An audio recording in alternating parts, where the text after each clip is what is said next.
अभी अभी बिहार के नियोजित शिक्षकों को एक बहुत बड़ा तोहफा मिलने की बात सामने आ रही है।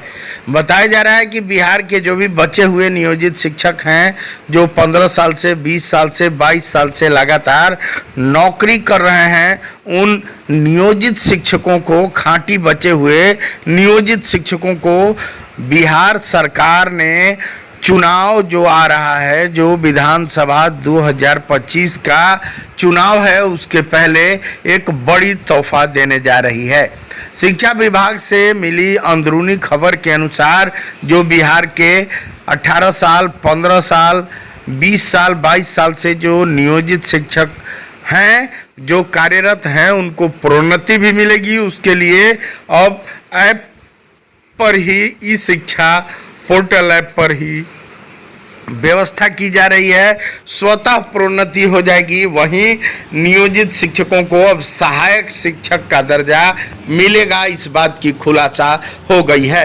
पिछले दिनों मैंने बताया था कि बिहार के जो नियोजित शिक्षक थे वह नियोजित हैं और नियोजित क्यों रहेंगे, इस पर भी खुलासा हुई। अब नियोजित शिक्षकों का सारा सपना स्वतः पूर्ण होगा। जो 20 साल 22 साल से निकाय के शिक्षक हैं, जो पंचायत निकाय में बहाल हुए या नगर निकाय में या प्रखंड निकाय के जो बहाल शिक्षक हैं, जो नियोजित शिक्षक रहे हैं और सक्षमता का परीक्षा का फॉर्म नहीं भरे, आखिर क्यों फॉर्म नहीं भरे और क्यों कह रहे हैं कि नियोजित थे, नियोजित हैं और नियोजित रहेंगे, इस पर पूरा खुलासा आज हम इस चैनल पे करना चाहते हैं। आप लोगों से एक बड़ा गुजारिश है कि अगर अब तक इस चैनल को सब्सक्राइब नहीं किए हैं तो चैनल को सब्सक्राइब जरूर कर लीजिए। चलिए बिना देर किए शुरुआत करते हैं कि नियोजन इकाई से बहाल जो नियोजित शिक्षक हैं, वह नियोजित शिक्षक क्यों नियोजित रहना चाहते हैं, क्यों कहना चाह रहे हैं, क्यों सक्षमता का परीक्षा का फॉर्म नहीं भरे। आज सबसे पहले यह जानेंगे कि नियोजित जो शिक्षक हैं वह पंचायत या प्रखंड या नगर निकाय के शिक्षक हैं, जो 60 सालों के लिए बहाल किए गए हैं। बता दें कि इनकी नौकरी 60 सालों की नौकरी है। वहीं निकाय के अंतर्गत इन पर सरकार का किसी भी प्रकार का दबाव नहीं है। ये एक तरह से पूर्ण राज्यकर्मी हैं, पूर्ण रूप से ये लोग राज्यकर्मी का दर्जा इनको प्राप्त है। वहीं 5200 से लेकर और 20,200 रुपये का ग्रेड पे इनको है, जिसके ग्रेड पे के वजह से इन पर 7th पे कमीशन का प्रभाव है और इनको 7वां वेतन आयोग का लाभ भी मिल रहा है। वहीं 8वां वेतन आयोग यानी 8th पे कमीशन का लाभ भी इनको मिलेगा। कहने का अर्थ यह है कि बिहार सरकार के द्वारा समान काम समान वेतन के मामले में जब ये नियोजित शिक्षक अपना मामला दर्ज किए थे, मांग कर रहे थे समान काम समान वेतन का, और पटना हाई कोर्ट में यह मामला दर्ज किया गया था कि नियोजित शिक्षक जो उसी कुर्सी पर बैठकर नियमित शिक्षक के साथ वही काम कर रहे हैं, यानी समान काम कर रहे हैं, तो समान वेतन क्यों नहीं दिया जाएगा। उतना ही देर नियोजित शिक्षक भी काम कर रहे हैं, उतना ही देर नियमित शिक्षक भी काम कर रहे हैं, तो समान काम के लिए समान वेतन होता है, जिसको लेकर ये लोग हाई कोर्ट पटना में मामला को दर्ज किए थे। हाई कोर्ट ने सारी दलीलें सुनी, सारे बात एक एक बातें सुनी गई और पटना हाई कोर्ट ने यह मामला 2019 में फैसला दे दिया इस मामले में कि एक ही काम के लिए एक ही कुर्सी पर एक ही समय करने वाले सभी समान काम के जो भी कर्मी हैं, जो भी कर्मचारी हैं, उनको समान वेतन दिया जाना वाजिब है। कहने का अर्थ यह है कि जो भी नियोजित शिक्षक हैं, इनके हक में समान काम समान वेतन का मामला आ गया। अब इन लोगों के खिलाफ में बिहार सरकार चली गई सुप्रीम कोर्ट। सुप्रीम कोर्ट ने भी जब यह मामला सुना कि एक ही काम, एक ही कुर्सी, एक ही समय, सुबह से शाम तक एक ही काम करने वाले नियमित शिक्षक भी वही काम करते हैं, उन्हीं बच्चों को पढ़ाते हैं और उन्हीं बच्चों को नियोजित यानी निकाय के शिक्षक भी पढ़ाते हैं, तो यह वाजिब बात है कि समान काम के लिए समान वेतन दिया जाना चाहिए। यानी कि सुप्रीम कोर्ट ने भी मुहर लगा दिया कि यह बात तो जायज़ है कि एक ही काम के लिए दो वेतन नहीं दिया जाएगा, एक ही काम के लिए एक ही वेतन, समान काम के लिए समान वेतन दिया जाना चाहिए, ये लोग हकदार हैं। कहने का मतलब यह है कि जो फैसला बिहार के पटना हाई कोर्ट ने दिया था वही फैसला सुप्रीम कोर्ट ने भी दे दिया। अब सरकार के पास कोई चारा नहीं रहा, तो सरकार ने एफिडेविट लगा दिया कि ये जितने नियोजित शिक्षक हैं ये लोग हमारे नियमित शिक्षक हैं, ये लोग हमारे 60 साल के लिए नियमित शिक्षक हैं, इनको कोई हटाएगा नहीं, ये लोग राज्यकर्मी हैं, इन लोगों को ग्रेड पे भी दिया गया 2015 में। तमाम धरना प्रदर्शन और मांग के बाद जो जीतन राम मांझी की सरकार आई तो उन्होंने इस बात की मंजूरी दे दी कि इनको ग्रेड पे दिया जाएगा, वेतनमान दिया जाएगा 2000 का ग्रेड पे और 5200 से लेकर 20,200 का वेतनमान इन सभी नियोजित शिक्षकों को प्रदान कर दिया गया। कहने का अर्थ यह है कि यह किसी भी राज्य के कर्मचारी को ग्रेड पे और वेतनमान होता है। अब ये लोग नियोजित शिक्षक नाम भले ही है, लेकिन ये लोग पूर्ण रूप से बिहार सरकार के कर्मचारी हैं। जैसा कि बिहार सरकार ने, इसी नीतीश सरकार ने जो एफिडेविट सुप्रीम कोर्ट में लगाया उसमें यह कह दिया गया कि ये लोग हमारे नियमित शिक्षक हैं, 60 सालों के लिए ये बहाल शिक्षक हैं। ये लोग एकदम पूर्ण रूप से अब निश्चिंत हो गए हैं। जब के पाठक जी आए एसीएस बन के, तेज तर्रार आईएएस ऑफिसर के पाठक जी जब आए तो उन लोगों ने, शिक्षा विभाग ने एक बड़ा परीक्षा का आयोजन किया।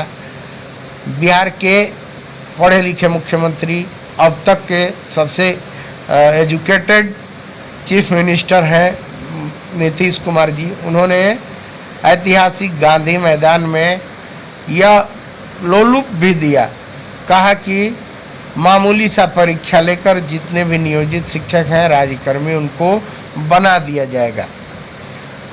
पहले फेज में सक्षमता 1 का परीक्षा हो गया, सक्षमता 2 का मामूली परीक्षा हो गया।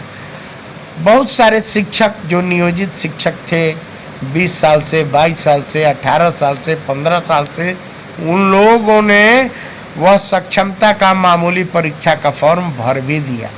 लेकिन जो जानकार शिक्षक थे, जो लगातार निश्चिंत रूप से यह जानते हैं कि 60 सालों के लिए यह वेतनमान प्रदत्त नौकरी है, 60 सालों के लिए है और निकाय के अंतर्गत यह नौकरी है, वो लोग निश्चिंत बच्चों को पढ़ा रहे हैं। उन लोगों को ना कोई हो हल्ला है, ना कोई धरना प्रदर्शन है, ना कोई बवाल है, ना कोई बर बवाल है। वो लोग कल भी नियोजित थे और आज भी नियोजित रहकर ही अब 60 वर्षों तक नौकरी करके रिटायर हो जाने के मूड में हैं। कहने का अर्थ है कि वो लोग किसी भी प्रकार का मामूली से भी मामूली परीक्षा देकर और वो लोग अब राज्यकर्मी बनने के झांसे में नहीं आना चाहते हैं। जो भी बचे हुए नियोजित शिक्षक हैं, जो खाँटी नियोजित शिक्षक हैं, वह 2020 की नियमावली पे काम कर रहे हैं और वह खुलेआम कह रहे हैं कि हम लोग नियोजित थे, नियोजित हैं और बिहार में जब तक नौकरी करेंगे वो नियोजित के रूप में ही नौकरी करेंगे। इसका एकमात्र कारण यह है कि इन लोगों को ग्रेड पे प्राप्त है, इन लोगों को वेतनमान प्राप्त है। बाद के मामूली परीक्षा की जितनी सरकारीकरण करने वाली नौकरी आई, चाहे वह TRE 1 है, चाहे TRE 2 है, या सक्षमता का मामूली परीक्षा लेकर विशिष्ट शिक्षक बनने वाले जो भी राज्यकर्मी हैं, यानी विद्यालय के जो अध्यापक कहे गए, उन लोगों को ना ग्रेड पे है, ना ही कोई वेतनमान है। उन लोगों का वेतन है, फिक्स वेतन 25,000 से लेकर 28,000 तक इन लोगों को वेतन है। और ये लोग मामूली परीक्षा के चक्कर में, राज्यकर्मी बनने के चक्कर में भले ही चले गए, लेकिन इन लोगों ने अपना वेतनमान खो दिया, इन लोगों ने अपना ग्रेड पे खो दिया। वहीं इस ग्रेड पे और वेतनमान नहीं होने के कारण ही ये जो नियोजित शिक्षक हैं वो लोग किसी भी हालत में, अब जानकारी जो मिल गई है, अब वे लोग खुलकर कह रहे हैं कि नियोजित थे, नियोजित हैं और नियोजित रहेंगे। आश्चर्य की बात ये और आपको बता दें, एक बहुत गूढ़ बात है कि जो लोग नियोजित थे 20 साल से, 22 साल से, 18 साल से जो शिक्षक रहे हैं थे, वे लोग भी BPSC का जब फॉर्म निकला TRE 1, TRE 2, तो वो लोग भी, बहुत सारे लोग BPSC का परीक्षा देकर और BPSC टीचर बन गए, इससे त्याग पत्र दे दिए। अब आश्चर्य की बात यह है कि पुराने नौकरी में जो लोग भी थे, 18 साल, 20 साल, 15 साल से जो नियोजित थे, उनको ग्रेचुइटी की भी लाभ मिलती, वो भी छोड़ दिए। वहीं पुराने नौकरी को छोड़कर त्याग पत्र देकर और कोई BPSC शिक्षक बन गया, कोई राज्यकर्मी बनने के चक्कर में विशिष्ट शिक्षक बन गया। वो अब विशिष्ट शिक्षक बन गए हों या TRE 1, TRE 2 के BPSC शिक्षक बन गए हों, उनको पुराने नियोजित शिक्षक होने का कोई लाभ नहीं मिलेगा। इसलिए नहीं मिलेगा कि खुलेआम यह जो नियमावली है 2023 शिक्षक नियमावली, इसमें खुलेआम दर्ज है कि जैसे ही आपको नियुक्ति पत्र मिल गया, आप नियुक्ति पत्र मिलने के साथ ही पुराने नौकरी से आपका वह त्याग पत्र मान लिया जाएगा। नियोजन इकाई से आप त्याग पत्र दे दिए और त्याग पत्र के बाद आप किसी भी प्रकार का दावा नहीं कर सकते हैं। आप जो नियोजित शिक्षक थे, न ग्रेचुइटी का मांग कर सकते हैं, न पिछड़ा जो फिक्सेशन आपका हुआ है उसका कोई दबाव बना सकते हैं, न बकाया राशि ले सकते हैं। अब कुछ जो शिक्षक नेता, जो नेता पहले कहते थे कि नियोजित शिक्षक साजिश में नहीं पड़े, साजिश में नहीं पड़े, जैसे बंशीधर ब्रजवासी खुलेआम लगे कहने कि किसी भी प्रकार के साजिश में नहीं पड़े, साजिश के शिकार मत हो, आप लोग नियोजित ही रहिएगा, आप लोग फायदेमंद हैं। तब कुछ लोग ही जागृत हो पाए, कुछ लोग ही बात माने, वो लोग आज भी नियोजित हैं। वहीं कुछ लोग बात नहीं माने, कुछ लोग होशियार बने और नियोजन इकाई से त्याग पत्र देते हुए, एफिडेविट लगाते हुए, नया परीक्षा देकर और नई नौकरी ज्वाइन कर लिए। वो विद्यालय, कुछ विद्यालय अध्यापक बन गए, कुछ TRE 1, TRE 2 से BPSC का परीक्षा देकर BPSC के टीचर बनकर नई नौकरी ज्वाइन कर लिए और नई नौकरी ज्वाइन करते ही अपना वेतनमान खो दिए, अपना ग्रेड पे खो दिए। अब शिक्षा मंत्री जी ने सदन में खुलकर कह दिया कि ये सभी पद 7th पे कमीशन के बाद लागू हुए हैं, बने हैं, सृजित हुए हैं, तो 7th पे कमीशन का लाभ इनको नहीं मिलेगा, खुलेआम नहीं मिलेगा। वही आश्चर्य की बात है कि कुछ नेता जो पहले कहते थे कि आप लोग साजिश का शिकार मत होइए, अब वही लोग कह रहे हैं कि पुराना निरंतरता मिलेगा, लाभ मिलेगा। यह गजब का मामला सामने भी आ रहा है। अभी अभी की एक बहुत बड़ी खबर सामने आ रही है कि बिहार के जो नियोजित शिक्षक हैं वो क्यों नियोजित शिक्षक रहना चाहते हैं। बताया जाता है कि जो भी खाँटी नियोजित शिक्षक अब बचे हुए हैं और 18 साल 20 साल 22 साल से जो नौकरी कर रहे हैं, उनके नियोजित शिक्षक रहने के पीछे का बड़ा राज सामने आ गया है। बताया जाता है कि यही लोग ग्रेड पे और यही लोग वेतनमान वाला पूर्ण राज्यकर्मी शिक्षक के रूप में अब तक उभर कर सामने आए हैं। बाकी जो सक्षमता पास यानी मामूली परीक्षा देकर विशिष्ट बने हैं, वह किसी भी प्रकार से राज्यकर्मी नहीं है। कहा जा रहा है कि बस नाम रह गई है, मोहब्बत नहीं रही, यानी कि वेतनमान इन लोगों का है ही नहीं, जो अपने मन से मामूली परीक्षा दे दिए और उन लोग देखे कि 2023 का जो विशिष्ट शिक्षक नियमावली है इसमें नियत वेतन है, वेतनमान नहीं है, इसमें ग्रेड पे नहीं है। सरकार ने खुलकर कहा था, के पाठक ने खुलकर कहा था, अपने VC में भी कहा था और ट्रेनिंग चल रहा था, उस ट्रेनिंग में के पाठक जी ने कहा था कि जिसको नियोजित शिक्षक रहना है वो रह सकता है, वहीं जिसको विशिष्ट परीक्षा देना है वह परीक्षा विशिष्ट का देकर और राज्यकर्मी बन सकता है। उस राज्यकर्मी में विद्यालय अध्यापक का जो दर्जा दिया गया उसमें नियत वेतन है, ग्रेड पे भी नहीं है, वेतनमान भी नहीं है। स्वेच्छा से लोगों ने अगर फॉर्म भरा, 1000 रुपया लगाया और ऑनलाइन फॉर्म भरा, अपना वेतनमान गंवा दिए, तो इसमें सरकार का कोई गलती नहीं। बिहार के नियोजित शिक्षकों को लेकर एक बहुत बड़ी खबर सामने आ रही है। बता दें कि बिहार के जो बचे हुए नियोजित शिक्षक हैं उनको लेकर अहम खबर सबसे पहले सामने आ रही है। बताया जा रहा है कि जो भी बिहार के बचे हुए नियोजित शिक्षक हैं, जो लोग मामूली परीक्षा के चक्कर में नहीं पड़े, वो सबसे सुपीरियर, सबसे सीनियर माने जाएंगे। तमाम जो पत्र निकल रहे थे कि फलाना सीनियर, ढेकाना सीनियर, ये सीनियर, वरीय वो होंगे, ये होंगे, विशिष्ट बनकर वरीय होंगे, उस पर खुलासा आ गया है सामने। और ट्रांसफर पोस्टिंग को लेकर भी खुलासा सामने आ गया है। आपको एक एक चीज बताएंगे। अगर अब तक इस चैनल को सब्सक्राइब नहीं किए हैं तो ये चैनल सब्सक्राइब कर लीजिए। बिना देर किए पूरी खबर सुनिए, अंत तक खबर सुनिए। बहुत ही बड़ी खबर सामने आई है।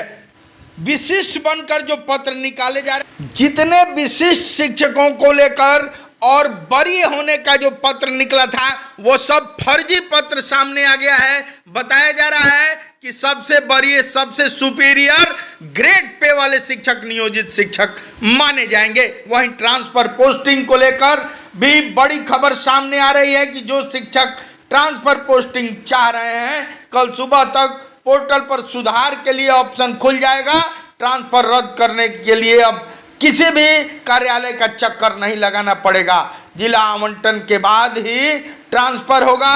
अपने विद्यालय में अगर रहना चाहते हैं शिक्षक तो अपनी मर्जी चलेगी। 1,30,000 शिक्षकों के ट्रांसफर पोस्टिंग की प्रक्रिया जारी हो गई है। 38 जिलों में स्कूल अल्टीमेटम का काम जारी हो गया है। कुल 54% तक स्कूल अल्टीमेटम का काम हो चुका है। जिलों में 30 से 35% आवंटन हो चुका है। 20 जून तक यह कार्य पूर्ण हो जाएगा। बहुत बड़ी खबर शेयर करें। बिहार के नियोजित शिक्षकों को लेकर एक बहुत बड़ी खबर सामने आ गई है। बता दें कि बिहार के जो भी नियोजित शिक्षक बचे हुए हैं उन लोगों के लिए बहुत बड़ी खबर सामने आ रही है।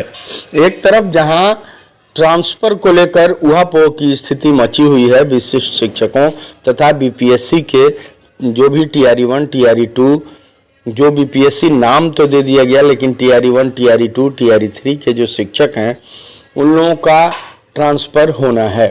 हालांकि शिक्षा विभाग कभी कह रही है कि ट्रांसफ़र होगा, कभी कह रही है कि ऐच्छिक ट्रांसफ़र होगा।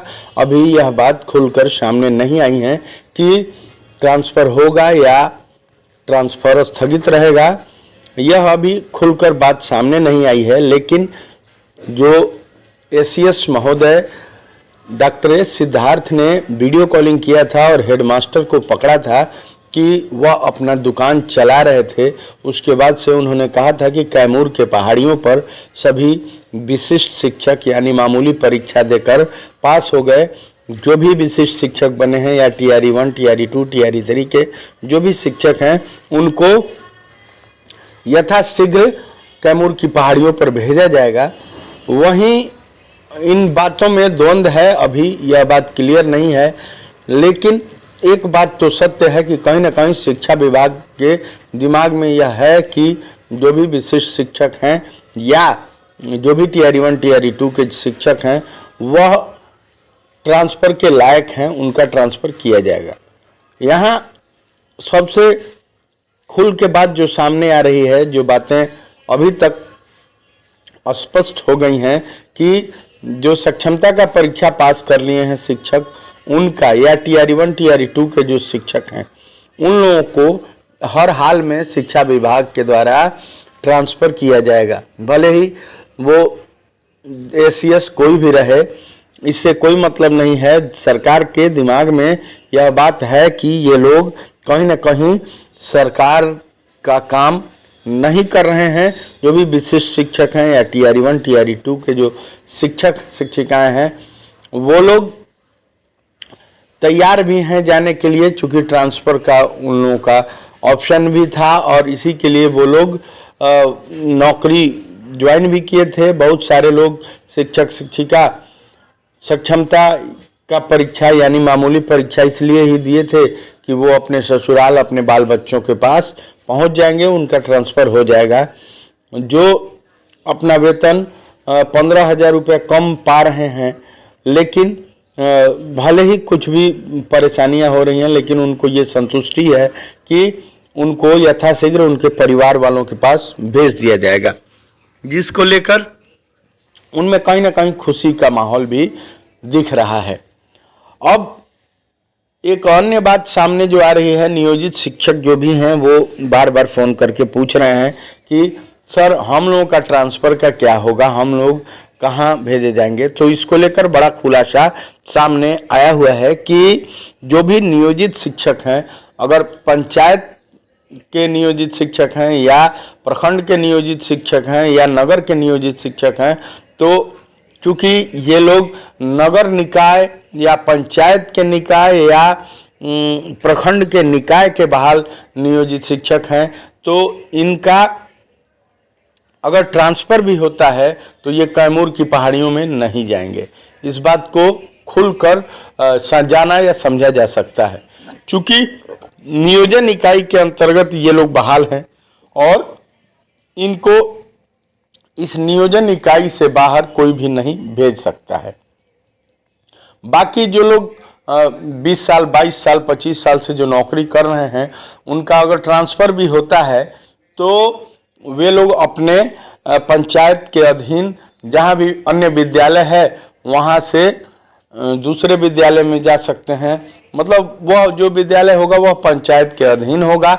आपके विद्यालय में दूसरे विद्यालय के आपके पंचायत के शिक्षक आ सकते हैं, आप उनके विद्यालय में जा सकते हैं। यही हो सकता है।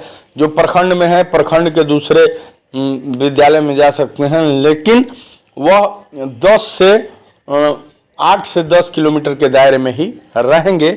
यह बात खुलकर सामने आ गई है, चाहे वो नगर निकाय के हों, चाहे प्रखंड निकाय के हों या पंचायत के निकाय के नियोजित शिक्षक हों, उन लोगों को कहीं भी कैमूर की पहाड़ियों या जहानाबाद नहीं भेजा जा सकता है, क्योंकि सरकार अगर चाह भी ले तो अनुशंसा कर सकती है। नियोजन इकाई एक स्वतंत्र इकाई होती है। बता दें कि भारत का जब संविधान लिखा गया था, भारत का संविधान कुछ रूस से ले लिया गया, कुछ अमेरिका से ले लिया गया, कुछ अन्य अन्य तमाम देशों से लेकर बनाया गया है। लेकिन जब महात्मा गांधी को यह सौंपा गया संविधान, तो महात्मा गांधी ने डॉक्टर राजेंद्र प्रसाद को बुलाया और बुलाकर कहा कि राजेंद्र बाबू, थोड़ा सा इसको पढ़ कर देखिए कि इसमें गाँवों की चर्चा कहाँ की गई है, क्या गाँवों का चर्चा किया गया है। तो डॉक्टर राजेंद्र बाबू गए और दूसरे दिन जब लौटे तो महात्मा गांधी से उन्होंने कहा था कि इस संविधान में गाँव की चर्चा ही नहीं है। चूँकि 80% आबादी भारत की गाँव में बसती है, महात्मा गांधी को बहुत चिंता हुई। उन्होंने कहा कि इसमें तो नया कॉन्स्टिट्यूशन जोड़ना पड़ेगा। और फिर हुआ क्या, वही हुआ जो गाँव के लिए जोड़ा गया। गांव के लिए कॉन्स्टिट्यूशन बने और गांव के लिए अलग से पंचायती राज व्यवस्था के लिए अनुच्छेद बनाए गए। बाद में उन पंचायतों के लिए पंचायत स्तर पर केंद्र से फंडिंग हुआ और पंचायतों के विकास के लिए स्पेशल केंद्र सरकार पैसा देना शुरू कर दी। कहने का अर्थ यह है कि जो भी नियोजन इकाई है वह पंचायत स्तरीय है और पंचायत एक स्वतंत्र इकाई है जिसको केंद्र सरकार के द्वारा फंडिंग होता है। यह एक स्वतंत्र इकाई है। कोई भी राज्य सरकार पंचायतों में दबाव नहीं डाल सकती है, किसी को निकाल नहीं सकती है। यही कारण है कि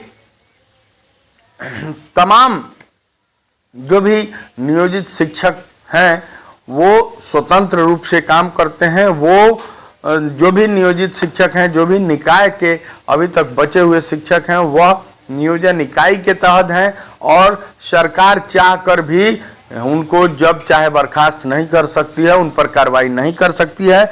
कोई भी राज्य सरकार हो वह नियोजन इकाई को यानी पंचायती स्तर पर नियोजन इकाई को अपना पत्र भेज सकती है, अनुशंसा कर सकती है, लेकिन डायरेक्टली कोई कार्रवाई कर नहीं सकती है। तो इसको लेकर एक बड़ा खुलासा आपको बता दें कि हर हाल में जो भी नियोजित यानी निकाय के जो शिक्षक हैं वो अपने पंचायत के अंतर्गत ही उनका ट्रांसफर होगा, वो कहीं बाहर नहीं भेजे जा सकते हैं। हाँ, जो लोग सक्षमता का परीक्षा पास कर गए हैं, जो मामूली परीक्षा पास करके और 1/1/2025 से लेकर 1/7/1/2025 को के बीच जो ज्वाइन कर लिए या सक्षमता 2 यानी मामूली परीक्षा 2 को देकर जो मई में जो ज्वाइन कर लिए, उनके साथ जो अप्रैल में या मई में जो ज्वाइन किए हैं उनके साथ हो सकता है कि वो लोग विशिष्ट बन गए। वो लोग जो भी बातें सामने आ रही हैं वो लोग भेजे जा सकते हैं। वो कैमूर की पहाड़ियों पर भेजे जाए या जहानाबाद भेजे जाए या बिहार के कहीं भी दूर दराज भेजे जा सकते हैं। यह सरकार और शिक्षा विभाग का जो मंतव्य आ रहा है, जो अंदरूनी खबरें आ रही हैं कि कहीं न कहीं इन विशिष्ट शिक्षकों को या TRE 1, TRE 2 या TRE 3 या TRE जितनी भी बहालियां हो रही हैं इन लोगों का ट्रांसफ़र किया भी जाएगा। यह बात खुलकर सामने आ गया है कि जो भी नियोजित शिक्षक बचे हुए हैं वह सुखी संपन्न अपने आसपास इर्द गिर्द ही रहेंगे। ये लंद फंद वाले नहीं हैं। ये लोग शांति से अपनी नौकरी अपने आसपास करेंगे। एक और बात जो सामने आ रही है कि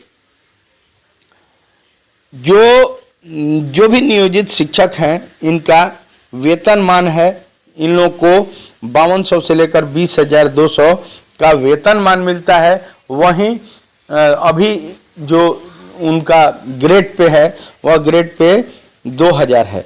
जब उनका प्रोन्नति हो जाएगा, क्योंकि 20 साल 22 साल 18 साल 15 साल से ये लोग नौकरी कर रहे हैं, तो इन लोगों को नियमावली 2020 के अनुसार प्रोन्नति मिलनी है।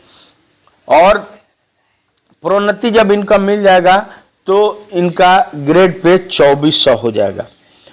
और प्रोन्नति इनको मिलना भी है। तमाम धरना प्रदर्शन, बिहार के कई जिलों में धरना प्रदर्शन हो रहा है, कोर्ट में केस भी हुआ है और हाई कोर्ट ने तो यह फैसला भी दे दिया है कि 2020 के नियमावली के तहत 8 सालों के बाद ही जो लगातार निकाय के शिक्षक हैं, जो नियोजित शिक्षक बने हुए हैं, 8 वर्ष अगर पूर्ण सेवा, सेटिस्फैक्टिव सेवा कर ली है तो उनका प्रोन्नति किया जा सकता है। तो सरकार भी मान रही है कि ये लोग बहुत दिन से काम कर रहे हैं। 12 सालों से काम करने के बाद सरकार कई जिलों में, जैसे औरंगाबाद समेत अन्य जहानाबाद वगैरह कई जिलों में दी भी हुई है। हालांकि तमाम गोपालगंज से और छपरा के तमाम कई प्रखंडों से यह पत्र निकल भी गया है कि सबको प्रोन्नति दी जाएगी। चूंकि हाईकोर्ट का आदेश है, पटना उच्च न्यायालय ने यह आदेश दिया कि सबको प्रोन्नति दी जानी चाहिए। प्रोन्नति के बाद ये राज्यकर्मी जो हैं इनका एक ग्रेड पे बढ़ जाएगा। ये 2000 से 2400 ग्रेड पे इनको मिलने लगेगा। ये नियोजित शिक्षक राज्यकर्मी हैं, किसी भी प्रकार का संदेह इसमें नहीं है, किसी भी प्रकार का किंतु परंतु नहीं है। लेकिन जो लोग समझे नहीं और विशिष्ट शिक्षक नियमावली नहीं पढ़े, हड़बड़ दड़बड़ में राज्यकर्मी और सरकारी के चक्कर में जो लोग मामूली परीक्षा को देकर और बन गए राज्यकर्मी, उनका ग्रेड पे और वेतनमान समाप्त हो गया। और HRMS पर अगर नहीं विश्वास है तो वो लोग देख सकते हैं। इन लोगों का ट्रांसफर भी होगा कैमूर की पहाड़ियों पर। तो इन बातों को लेकर सारा खुलासा सामने आ गया है। नियोजित शिक्षकों को लेकर एक बहुत बड़ी खबर सामने आ गई है। बता दें कि बिहार के जो भी नियोजित शिक्षक बचे हुए हैं उन लोगों के लिए बहुत बड़ी खबर सामने आ रही है।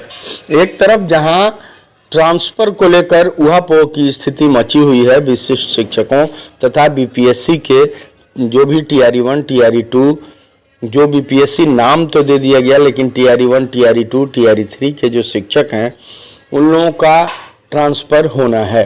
हालांकि शिक्षा विभाग कभी कह रही है कि ट्रांसफ़र होगा, कभी कह रही है कि ऐच्छिक ट्रांसफ़र होगा। अभी यह बात खुलकर सामने नहीं आई है कि ट्रांसफ़र होगा या ट्रांसफ़र स्थगित रहेगा, यह अभी खुलकर बात सामने नहीं आई है। लेकिन जो ACS महोदय डॉक्टर एस सिद्धार्थ ने वीडियो कॉलिंग किया था और हेडमास्टर को पकड़ा था कि वह अपना दुकान चला रहे थे, उसके बाद से उन्होंने कहा था कि कैमूर के पहाड़ियों पर सभी विशिष्ट शिक्षक यानी मामूली परीक्षा देकर पास हो गए जो भी विशिष्ट शिक्षक बने हैं या TRE1 TRE2 TRE3 के जो भी शिक्षक हैं उनको यथाशीघ्र कैमूर की पहाड़ियों पर भेजा जाएगा। वहीं इन बातों में द्वंद्व है, अभी यह बात क्लियर नहीं है। लेकिन एक बात तो सत्य है कि कहीं ना कहीं शिक्षा विभाग के दिमाग में यह है कि जो भी विशिष्ट शिक्षक हैं या जो भी TRE1 TRE2 के शिक्षक हैं वह ट्रांसफ़र के लायक हैं, उनका ट्रांसफ़र किया जाएगा। यहाँ सबसे खुल के बात जो सामने आ रही है, जो बातें अभी तक स्पष्ट हो गई हैं कि जो सक्षमता का परीक्षा पास कर लिए हैं शिक्षक उनका या TRE1 TRE2 के जो शिक्षक हैं उन लोगों को हर हाल में शिक्षा विभाग के द्वारा ट्रांसफ़र किया जाएगा। भले ही वो ACS कोई भी रहे, इससे कोई मतलब नहीं है। सरकार के दिमाग में यह बात है कि ये लोग कहीं ना कहीं सरकार का काम नहीं कर रहे हैं। जो भी विशिष्ट शिक्षक हैं या TRE1 TRE2 के जो शिक्षक शिक्षिकाएं हैं वो लोग तैयार भी हैं जाने के लिए, चूँकि ट्रांसफ़र का उन लोगों का ऑप्शन भी था और इसी के लिए वो लोग नौकरी ज्वाइन भी किए थे। बहुत सारे लोग शिक्षक शिक्षिका सक्षमता का परीक्षा यानी मामूली परीक्षा इसलिए ही दिए थे कि वो अपने ससुराल अपने बाल बच्चों के पास पहुंच जाएंगे, उनका ट्रांसफ़र हो जाएगा। जो अपना वेतन 15,000 रुपये कम पा रहे हैं, लेकिन भले ही कुछ भी परेशानियां हो रही हैं लेकिन उनको ये संतुष्टि है कि उनको यथाशीघ्र उनके परिवार वालों के पास भेज दिया जाएगा, जिसको लेकर उनमें कहीं ना कहीं खुशी का माहौल भी दिख रहा है। अब एक अन्य बात सामने जो आ रही है, नियोजित शिक्षक जो भी हैं वो बार बार फ़ोन करके पूछ रहे हैं कि सर हम लोगों का ट्रांसफ़र का क्या होगा, हम लोग कहाँ भेजे जाएंगे। तो इसको लेकर बड़ा खुलासा सामने आया हुआ है कि जो भी नियोजित शिक्षक हैं, अगर पंचायत के नियोजित शिक्षक हैं या प्रखंड के नियोजित शिक्षक हैं या नगर के नियोजित शिक्षक हैं, तो चूँकि ये लोग नगर निकाय या पंचायत के निकाय या प्रखंड के निकाय के बहाल नियोजित शिक्षक हैं, तो इनका अगर ट्रांसफ़र भी होता है तो ये कैमूर की पहाड़ियों में नहीं जाएंगे। इस बात को खुलकर जाना या समझा जा सकता है, चूँकि नियोजन इकाई के अंतर्गत ये लोग बहाल हैं और इनको इस नियोजन इकाई से बाहर कोई भी नहीं भेज सकता है।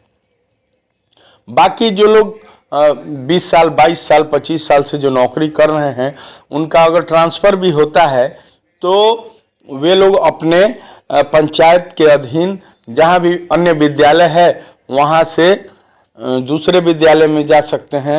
मतलब वह जो विद्यालय होगा वह पंचायत के अधीन होगा। आपके विद्यालय में दूसरे विद्यालय के आपके पंचायत के शिक्षक आ सकते हैं, आप उनके विद्यालय में जा सकते हैं। यही हो सकता है। जो प्रखंड में है, प्रखंड के दूसरे विद्यालय में जा सकते हैं, लेकिन वह 8 से 10 किलोमीटर के दायरे में ही रहेंगे। यह बात खुलकर सामने आ गई है, चाहे वो नगर निकाय के हों, चाहे प्रखंड निकाय के हों या पंचायत के निकाय के नियोजित शिक्षक हों, उन लोगों को कहीं भी कैमूर की पहाड़ियों या जहानाबाद नहीं भेजा जा सकता है, क्योंकि सरकार अगर चाह भी ले तो अनुशंसा कर सकती है। नियोजन इकाई एक स्वतंत्र इकाई होती है। बता दें कि भारत का जब संविधान लिखा गया था, भारत का संविधान कुछ रूस से ले लिया गया, कुछ अमेरिका से ले लिया गया, कुछ अन्य तमाम देशों से लेकर बनाया गया है। लेकिन जब महात्मा गांधी को यह सौंपा गया संविधान, तो महात्मा गांधी ने डॉक्टर राजेंद्र प्रसाद को बुलाया और बुलाकर कहा कि राजेंद्र बाबू थोड़ा सा इसको पढ़ कर देखिए कि इसमें गाँवों की चर्चा कहाँ की गई है, क्या गाँवों का चर्चा किया गया है। तो डॉक्टर राजेंद्र बाबू गए और दूसरे दिन जब लौटे तो महात्मा गांधी से उन्होंने कहा था कि इस संविधान में गाँव की चर्चा ही नहीं है। चूँकि 80% आबादी भारत की गाँव में बसती है, महात्मा गांधी को बहुत चिंता हुई। उन्होंने कहा कि इसमें तो नया कॉन्स्टिट्यूशन जोड़ना पड़ेगा। और फिर हुआ क्या, वही हुआ जो गाँव के लिए जोड़ा गया। गाँव के लिए कॉन्स्टिट्यूशन बने और गाँव के लिए अलग से पंचायती राज व्यवस्था के लिए अनुच्छेद बनाए गए। बाद में उन पंचायतों के लिए पंचायत स्तर पर केंद्र से फंडिंग हुआ और पंचायतों के विकास के लिए स्पेशल केंद्र सरकार पैसा देना शुरू कर दी। कहने का अर्थ यह है कि जो भी नियोजन इकाई है वह पंचायत स्तरीय है और पंचायत एक स्वतंत्र इकाई है जिसको केंद्र सरकार के द्वारा फंडिंग होता है। यह एक स्वतंत्र इकाई है। कोई भी राज्य सरकार पंचायतों में दबाव नहीं डाल सकती है, किसी को निकाल नहीं सकती है। यही कारण है कि तमाम जो भी नियोजित शिक्षक हैं वो स्वतंत्र रूप से काम करते हैं। वो जो भी नियोजित शिक्षक हैं, जो भी निकाय के अभी तक बचे हुए शिक्षक हैं, वह नियोजन इकाई के तहत हैं और सरकार चाह कर भी उनको जब चाहे बर्खास्त नहीं कर सकती है, उन पर कार्रवाई नहीं कर सकती है। कोई भी राज्य सरकार हो वह नियोजन इकाई को यानी पंचायती स्तर पर नियोजन इकाई को अपना पत्र भेज सकती है, अनुशंसा कर सकती है, लेकिन डायरेक्टली कोई कार्रवाई कर नहीं सकती है।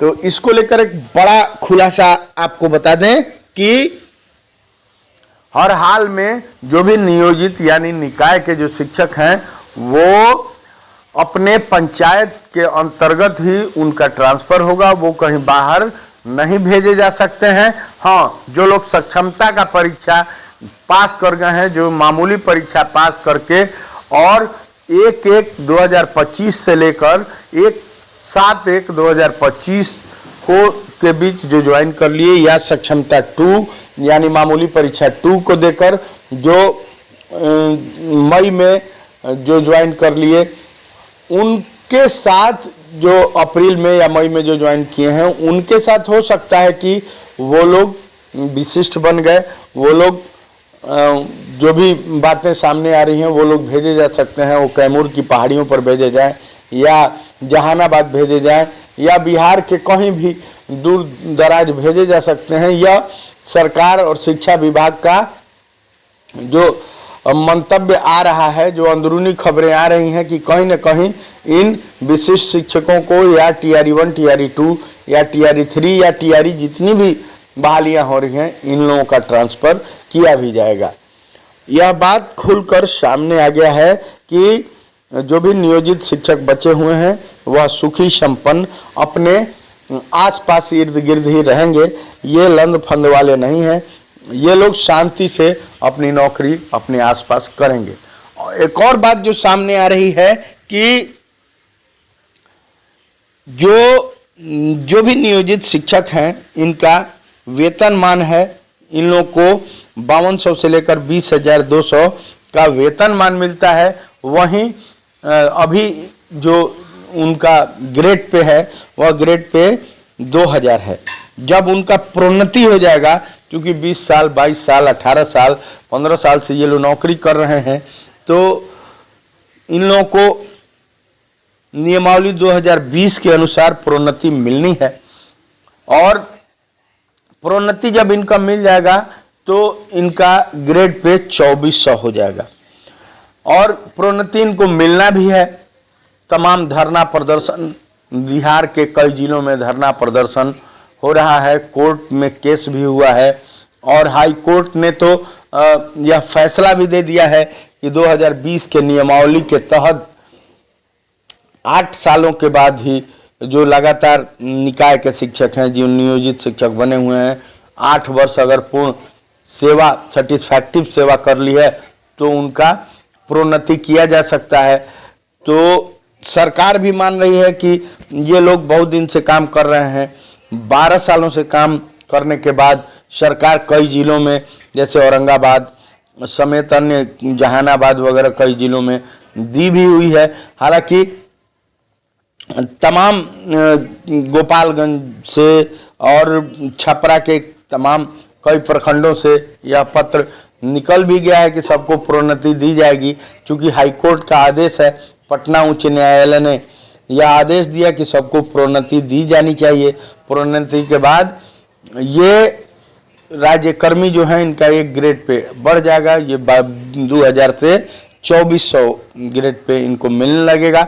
ये नियोजित शिक्षक राज्यकर्मी हैं, किसी भी प्रकार का संदेह इसमें नहीं है, किसी भी प्रकार का किंतु परंतु नहीं है। लेकिन जो लोग समझे नहीं और विशिष्ट शिक्षक नियमावली नहीं पढ़े, हड़बड़ दड़बड़ में राज्यकर्मी और सरकारी के चक्कर में जो लोग मामूली परीक्षा को देकर और बन गए राज्यकर्मी, उनका ग्रेड पे और वेतनमान समाप्त हो गया। और HRMS पर अगर नहीं विश्वास है तो वो लोग देख सकते हैं। इन लोगों का ट्रांसफर भी होगा कैमूर की पहाड़ियों पर। तो इन बातों को लेकर सारा खुलासा सामने आ गया है।